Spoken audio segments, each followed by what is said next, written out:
Joining me now is my friend, Maryland's Democratic Governor, Wes Moore. It's like the first time I've addressed you as governor, and I'm tearing up a little bit, Wes Moore. It's so good to see you. Congratulations on your win. Thank you. Congratulations to you. Congratulations to you. We did good. Our moms are proud. Wes, Governor Moore. There they are. Yes, they are. Let's talk a little bit about what happened last night. I mean, I think there was a lot of surprise. It remains unclear how much Biden expected to be heckled, but he turned it into a real moment. How long do you think he can play this strategy? Do you think it's Do you think it's going to work? Do you think Republicans are now in a bind of their own making? Well, I think this strategy is going to work because his strategy is just share facts. There's nothing else to it. You know, when he talks about the reason that the investment matters and what it means to individual local communities, I can tell you right now that it matters to the state of Maryland, where the president was just here last week and together in partnership, we announced new construction to the Frederick Douglass Tunnel, which is going to create 30,000 new jobs in the state of Maryland. You know, just the past week, we were announcing a joint partnership that took place with Coppin State University, one of our 4 HBCUs in the state of Maryland, that is focusing on broadband equity, a $5 million investment from the federal government. So the investments that are taking place around the country, I can tell you from firsthand experience as the chief executive of the state of Maryland, they are working. It is helping people to get to work. And that's the reason that we are so excited in partnership to be able to be working with this administration. You know, it's like so often these big political speeches are couched in vagaries. I mean, big soaring ideas. But what was so interesting about what Biden did last night and what he's doing today and what you're talking about is the specificity of these projects, whether it's the junk credit card fees he was talking about, or the bridges, or just appearing in places where diesel buses are going to be replaced by electric buses. I mean, I feel like this is a new model for politicians, which is bring the change home. And even if it may seem negligible, that matters to people on the ground, right? Like seeing the federal government at work improving communities actually bears goodwill. Is that the experience you've had? I mean, admittedly, in a short time in office, but just hearing from your constituents, how much does it matter for them to literally see the change on their roads, on their corners?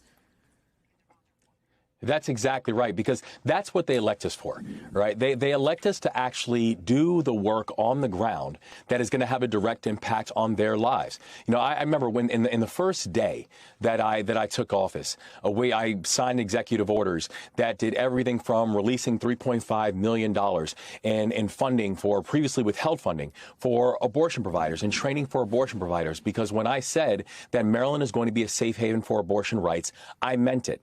The day after, I signed an executive order creating a platform where Maryland will be the first state in this country to offer a service year option for every single high school graduate, that we want all high school graduates to have a chance to have a year of service to the state of Maryland. And it's both going to be working with nonprofit organizations and organizations that are on the ground doing the work, but also helping to address the fact that right now in the state of Maryland, we have 10,000 vacancies in our state government, which means basic functions are not being performed. And so I think what we saw from the president and what we're seeing from chief executives all around the country is the practical on the ground work that people are requiring and people are demanding. It is happening, but it means we have to be intentional. It means we have to be aggressive, and it means we have to stay focused on creating these pathways for work, wages, and wealth for all families within our jurisdictions. You know, Governor, I'm still getting used to it. It's not just, it seems to me, right? Like Biden laid out a case that the functioning of government isn't just important because, of course, people want services to work. They want, you know, roads that don't have potholes. They want a functioning representative government. But it's also this intangible of pride. When people see their communities falling apart, when we can't go down the roads, when there's too much, you know, they have to wait in line at the DMV for 1 million hours. There's a loss. I mean, those are sort of the most minimal surface aspects of a loss of pride in America. But he talked so much about pride last night. He invoked it, I think, 5 times in the course of the speech. And it seemed to me that he thinks that's central to stitching the country back together, to the lost part of the Republican Party that is so filled with grievance. It seems like an olive branch. And you rebuild this country, this democracy, by making people believe in it, not just because functionality is good and efficiency is good, because they then believe in the project of America writ large. And that, do you agree that pride, the restoration of pride as articulated by the president last night, is central to sort of bringing back bipartisanship? I don't want to sound like Pollyanna, but I sort of wonder how you read the invocation of pride last night. I do, and I think he did a great job of showing that pride isn't partisan, right? Pride is patriotic. Pride is just simply about the fact that we have a fundamental commitment to be able to leave our jurisdictions a little bit better than the way that we found them. You know, I know that when we went through our campaign, we ended up winning with more individual votes than anyone who had ever run for governor in the history of the state of Maryland.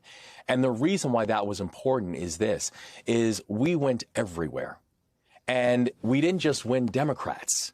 We won Democrats, independents, and a good chunk of Republicans, because you realize that the things that we were talking about, making sure that we can fully fund a strong public education system, making sure that we can have safe streets and safe communities for everybody, and people have a right to feel safe in their own neighborhoods, in their own communities, and in their own skin. Making sure that our communities can be more competitive, and as our state, we can grow our small businesses. That's not a partisan issue. And the beautiful thing that we saw last night from the speech is so many of the issues that the president was speaking about, they did not have a partisan tint. It was just simply about the idea, and something that I believe in deeply, that if we're divided, that we have no shot of winning. But if we're united, then we can't lose. That's what he highlighted. And that's why I think these policies matter so much, that pride is not partisan. Pride is patriotic. You know, he's gone to Wisconsin. He's going to Florida, which is not exactly a Democratic hotbed, taking it to Republican doorsteps, not to troll Ron DeSantis, but to say, hey, I know you didn't vote for me. I know there's a lot of talk here about how Democrats are being held hostage by a leftist woke mob. But at the end of the day, I'm here to fix things. I'm here to make you believe in the project again. Seems super powerful. How do you square that person with the Republicans who are heckling the president and painting a picture of the apocalypse on the horizon for America? I mean, how do you talk to those people in a moment like this when the president is trying really hard but is getting screamed at in the State of the Union address? I think it was exactly the image that the president wanted, where the president is talking about the policies that can make their lives better, that are addressing the very real and the very human pain that so many Americans are feeling, both in urban, rural, and suburban areas. And then you have another group who is perfectly fine being in the opposition, but are not coming up with a solution. You know, and I know that, what we saw in our race was, when you look at the impacts of the race that we had, and we won decisively. But even since then, we have spent a good amount of time as the governor, where I've been out to Western Maryland and to the Eastern Shore and a lot of rural areas, places that have not seen a governor visit. I was in one area in Western Maryland, has not seen a governor visit there since 1996.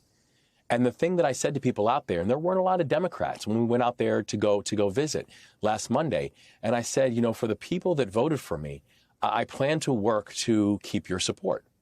And for the people who didn't vote for me, I just ask and I pray that you offer the space and the grace for me to earn your support in the future. I think that what President Biden is going to show, and what he'll continue to show, is we have plans, real plans and pathways for economic growth for people in our jurisdictions, for people from me and my state, for the president and the country, and understand that the opposition is not providing an alternative. The opposition is just simply being an opposition, and people will pay attention to that.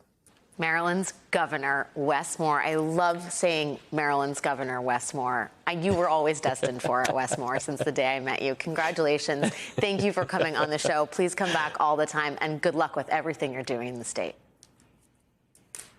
Bless you. Thank you so much. Thank you.